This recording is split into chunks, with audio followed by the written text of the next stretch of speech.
Hello साथियों, जय हिंद।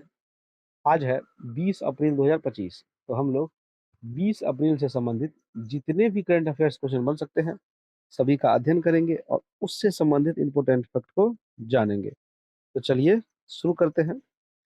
आज का हमारा पहला क्वेश्चन है, हाल ही में जारी विश्व स्तरीय रैंकिंग में किस भारतीय अस्पताल को दुनिया के टॉप 100 अस्पतालों में शामिल किया गया है? तो देखिए, हमारा ऑप्शन है Tata memorial hospital Mumbai, Narayana health Bengaluru, AIIMS नई दिल्ली या फिर मेदांता गुड़गांव। तो इसका आंसर हो जाएगा एम्स नई दिल्ली। ठीक है, तो चलिए इस क्वेश्चन से संबंधित हम लोग फैक्ट को जानते हैं। देखिए, दिल्ली एम्स को न्यूज़वीक और स्टेटिस्टा की वर्ल्ड्स बेस्ट हॉस्पिटल 2024 रैंकिंग में दुनिया का 97वां सबसे बेहतरीन अस्पताल चुना गया है। एम्स दिल्ली को बेहतरीन स्वास्थ्य सेवाओं, मेडिकल रिसर्च और किफायती इलाज देने की क्षमता के लिए यह सम्मान मिला है।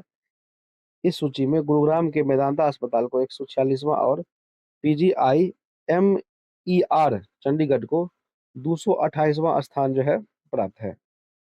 ठीक है, देखिए हमारा नेक्स्ट क्वेश्चन है, हाल ही में किस देश ने दुनिया की सबसे तेज हार्ड ड्राइव बनाने का दावा किया है? हमारा ऑप्शन है जापान, अमेरिका, चीन या फिर दक्षिण अफ्रीका। तो हमारा ऑप्शन हो जाएगा चीन। ठीक है, चलिए इस क्वेश्चन से संबंधित फैक्ट को जानते हैं। देखिए, चीन के वैज्ञानिकों ने पॉक्सी याओ नाम की एक नई हार्ड ड्राइव तैयार की है, जिसे दुनिया की सबसे फास्ट हार्ड ड्राइव कहा जा सकता है। साइज में चावल के एक दाने से भी छोटी, यह हार्ड ड्राइव 400 पिको सेकंड में डेटा को मिटा और फिर से लिख सकता है। ठीक है, देखिए हमारा नेक्स्ट क्वेश्चन है, केवल 11,000 प्लस आबादी वाले किस छोटे से देश में पहला एटीएम लगाया गया है?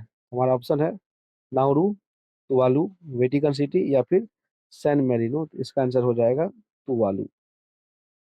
ठीक है, चलिए इस क्वेश्चन से संबंधित फैक्ट को जानते हैं हम लोग। तो देखिए, प्रशांत महासागर के छोटे से द्वीपीय देश तुवालू में पहला एटीएम खोला गया है। सीएनएन के अनुसार ऑस्ट्रेलिया और हवाई के बीच स्थित करीब 11,200 की आबादी वाले इस छोटे से देश में केवल एक बैंक है और सभी लेन देन के लिए नकदी पर निर्भर रहते हैं। तुवालू के प्रधानमंत्री कौन है? देखिए, फेलेती टेओ ने इस देश के लिए महत्वपूर्ण कदम उठाया है। ठीक है, हमारा नेक्स्ट क्वेश्चन है, हाल ही में किस प्राचीन भारतीय ग्रंथ को यूनेस्को के memory of the world register में शामिल किया गया है? तो देखिए, हमारा ऑप्शन है कामसूत्र, नाट्यशास्त्र, अर्थशास्त्र या फिर महाभारत। इसका आंसर हो जाएगा नाट्य शास्त्र। ठीक है, चलिए इस क्वेश्चन से संबंधित फैक्ट को जानते हैं हम लोग। तो देखिए, यूनेस्को के मेमोरी ऑफ वर्ल्ड रजिस्टर में शामिल किया गया भरत मुनि का नाट्यशास्त्र भारत के सबसे प्राचीन ग्रंथों में से एक है। नाट्यशास्त्र में संगीत की विधाओं के साथ गायन, नृत्य, कविता, नाटक और सौंदर्य शास्त्र समेत कई विधाओं की विस्तृत जानकारी दी गई है। मानता है कि नाट्यशास्त्र से ही आधुनिक समय में कई वाद्य यंत्रों की जानकारी मिली है। ठीक है, देखिए हमारा नेक्स्ट क्वेश्चन है, एसबीआई कार्ड ने किस कंपनी के साथ मिलकर Tata new SBI card launch किया है? तो देखिए, हमारा ऑप्शन है रिलायंस डिजिटल, टाटा डिजिटल, फ्लिपकार्ट या फिर अमेजन पे। तो इसका आंसर हो जाएगा टाटा डिजिटल। ठीक है, देखिए तो इस क्वेश्चन से संबंधित हम लोग फैक्ट को जानते हैं। तो देखिए, यह को branded card Tata new app पर विशेष लाभ देता है। यह ग्राहकों को रिवार्ड पॉइंट्स, कैशबैक और विशेष छूट प्रदान करता है।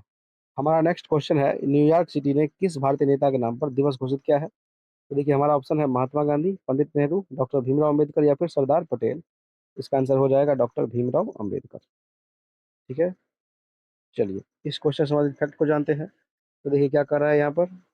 देखिए, न्यूयॉर्क के मेयर एरिक एडम्स ने 14 अप्रैल को डॉक्टर भीमराव अंबेडकर दिवस के रूप में इसे मनाने की घोषणा की है। यह सामाजिक न्याय और समानता के उनके योगदान को सम्मान देने हेतु किया गया है। हमारा नेक्स्ट क्वेश्चन है, अमृत वृष्टि योजना किस बैंक के द्वारा जारी किया गया है? तो हमारा ऑप्शन है देखिए एचडीएफसी बैंक, भारतीय state bank, Punjab national bank या फिर एक्सिस बैंक। इसका आंसर हो जाएगा भारतीय स्टेट बैंक। ठीक है, देखिए इस क्वेश्चन से संबंधित फैक्ट को जानते हैं हम लोग। एसबीआई भारत का सबसे बड़ा सार्वजनिक क्षेत्र बैंक है। यह योजना न्यूनतम 10,000 की राशि से शुरू की जा सकती है और योजना को शुरू करने का उद्देश्य है सीमित अवधि के लिए आकर्षक ब्याज दर देना, खासकर बुजुर्ग निवेशकों को। ठीक है, चलिए हमारा नेक्स्ट क्वेश्चन है, निसार मिशन किस दो अंतरिक्ष एजेंसियों का संयुक्त प्रोजेक्ट है? हमारा ऑप्शन है, देखिए, इसरो या फिर सीएनएसए, नासा या फिर स्पेस एक्स, इसरो या फिर नासा या फिर ईएसए या फिर जेएक्सए। इसका आंसर हो जाएगा इसरो और नासा। ठीक है, चलिए देखिए, बात निसार की करें तो निसार का पूरा नाम है निसार इसरो सिंथेटिक एपर्च्योर रडार। ठीक है, ये उपग्रह ग्लेशियर, भूकंप, जंगलों की कटाई, समुद्री स्तर में बदलाव जैसे पृथ्वी की गतिविधियों पर निगरानी रखेगा। निसार का पहला निसार जो है पहला ऐसा सैटेलाइट होगा जो दोनों एल बैंड जिसको नासा और एस बैंड जिसको इसरो रडार तकनीक का प्रयोग करेगा। इसका निर्माण नासा की जेट प्रोपल्शन लेबोरेटरी और इसरो दोनों ने मिलकर किया है। इसका जो लॉन्चिंग स्थल है वह है श्रीहरिकोटा, नहीं, और ये जो मिशन है, देखिए, ये जो मिशन है भारत और अमेरिका का आंतरिक सहयोग का क्या है, प्रतीक है। ठीक है, चलिए हमारा नेक्स्ट क्वेश्चन है, वित्त वर्ष 2025 में भारत का फार्मा निर्यात कितने अरब डॉलर पार हो गया है? देखिए हमारा ऑप्शन है, देखिए, 25 अरब डॉलर, 28 अरब डॉलर, 30 अरब डॉलर या फिर 35 अरब डॉलर। तो इसका आंसर हो जाएगा 30 अरब डॉलर। ठीक है, हमारा नेक्स्ट क्वेश्चन है, 2000 से अधिक के यूपीआई लेन देन पर सरकार ने क्या फैसला लिया है? देखिए, 5% जीएसटी लगेगा, 12% जीएसटी लगेगा, कोई जीएसटी नहीं लगेगा कि 18% सर्विस टैक्स लगेगा। इसका आंसर है कोई जीएसटी नहीं लगेगा। ठीक है, चलिए हमारा नेक्स्ट क्वेश्चन है, विश्व लीवर दिवस 2025 कब मनाया गया? हमारा ऑप्शन है, देखिए, 7 अप्रैल को, 14 अप्रैल को, 19 अप्रैल को या फिर 21 अप्रैल को। तो इसका आंसर हो जाएगा 19 अप्रैल को। ठीक है, बात दिवस की करें तो देखिए, 1 अप्रैल को उत्कल दिवस मनाया गया, 2 अप्रैल को विश्व ऑटिज्म जागरूकता दिवस मनाया गया, 3 अप्रैल को हिंदी रंगमंच दिवस मनाया गया, 4 अप्रैल को नाटो दिवस मनाया गया, 5 अप्रैल को राष्ट्रीय समुद्री दिवस मनाया गया, 6 अप्रैल को अंतर्राष्ट्रीय खेल दिवस मनाया गया, 7 अप्रैल को विश्व स्वास्थ्य दिवस मनाया गया, 8 अप्रैल को महावीर जयंती मनाई गई, 10 अप्रैल को विश्व होम्योपैथी दिवस मनाया गया। ठीक है, 11 अप्रैल को राष्ट्रीय सुरक्षित मातृत्व दिवस मनाया गया, 12 अप्रैल को अंतर्राष्ट्रीय मानव अंतरिक्ष उड़ान दिवस मनाया गया, 14 अप्रैल को डॉक्टर भीमराव अम्बेडकर जयंती मनाया गया, 15 अप्रैल को विश्व कला दिवस मनाया गया, 16 अप्रैल को आवास दिवस मनाया गया, 17 अप्रैल को विश्व हीमोफोलिया दिवस मनाया गया और 19 अप्रैल को जो है विश्व लीवर दिवस मनाया गया है। ठीक है, तो इस प्रकार से आज जितने भी करंट अफेयर्स क्वेश्चन बन सकते थे, वो भी महत्वपूर्ण क्वेश्चन हम लोगों ने जाना। अब एक क्वेश्चन है जिसका आंसर आप लोग कमेंट बॉक्स में बताएंगे। तो हमारा क्वेश्चन है, हाल ही में किस संगठन ने महामारी संधि के प्रस्ताव को अंतिम रूप दिया है? तो देखिए हमारा ऑप्शन है संयुक्त राष्ट्र संघ, जिसको हम लोग यूएन भी कहते हैं। इसके बाद है विश्व स्वास्थ्य संगठन, जिसको हम लोग शॉर्ट फॉर्म में डब्ल्यूएचओ कहते हैं। विश्व व्यापार संगठन, जिसको हम लोग शॉर्ट फॉर्म में डब्ल्यूटीओ कहते हैं। या विश्व बैंक, वर्ल्ड बैंक। ठीक है, यहाँ पर 4 ऑप्शन है, 4 में से एक सही होगा और इसका आंसर आप लोग कमेंट बॉक्स में बताएंगे। धन्यवाद।